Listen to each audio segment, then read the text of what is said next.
I want to begin, though, with Trayvon Martin's parents speaking out of the not guilty verdict for the man who killed their son. Joining me now is Martin family co-counsel Natalie Jackson. Natalie, welcome back to the show. Very poignant, emotional and hard-hitting interviews that Trayvon Martin's parents have given today, not least of which with Anderson Cooper. Let me ask you, they seem very angry about this result. How are they going to find closure given they see such injustice here? I wouldn't say that they're angry. They're disappointed, and I think that they're finding closure through the work they've been doing for the year and a half with the Trayvon Martin Foundation. So I think that Sabrina said it best when we talked to her after the verdict. She said that she would not let this verdict define her son. She said that she and the foundation will define who Trayvon was. The prosecution went to great lengths to avoid saying this was about race, but Sabrina Fulton in particular today made it pretty clear that she felt it was about race, that Trayvon was profiled because of the colour of his skin.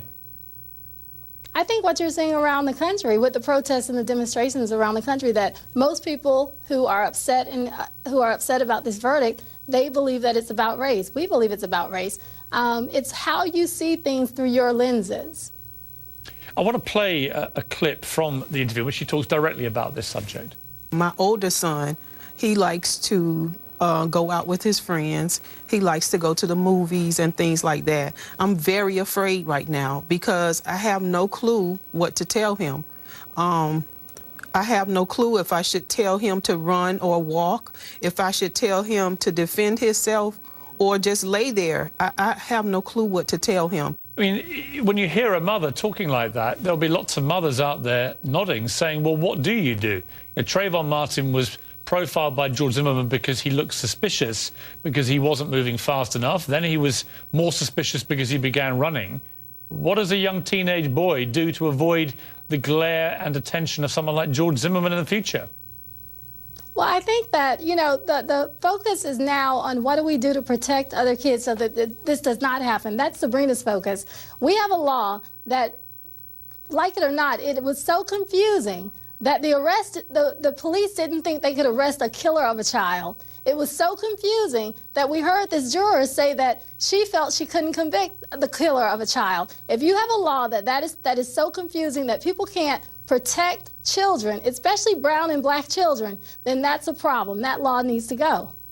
One of the things I wanted to ask you about was the juror who spoke to Anderson Cooper a few days ago made it clear that the jury just didn't feel they knew enough about Trayvon Martin, particularly compared to what they knew about George Zimmerman, who she kept calling George, as if they were on a very sort of cordial relationship basis, which seemed a bit odd to me. Do you think the prosecution dropped the ball in that regard, and they should have had more people talking about the human being that Trayvon Martin was? No, I won't criticize the prosecution.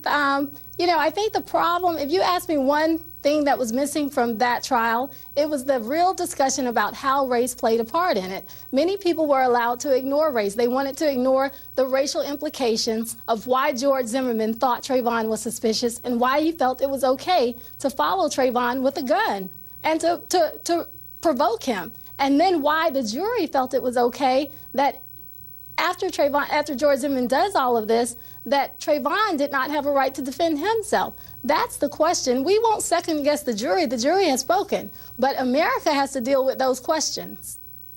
Natalie Jackson, always good to talk to you. Thank you very much indeed. Thank you, Piers.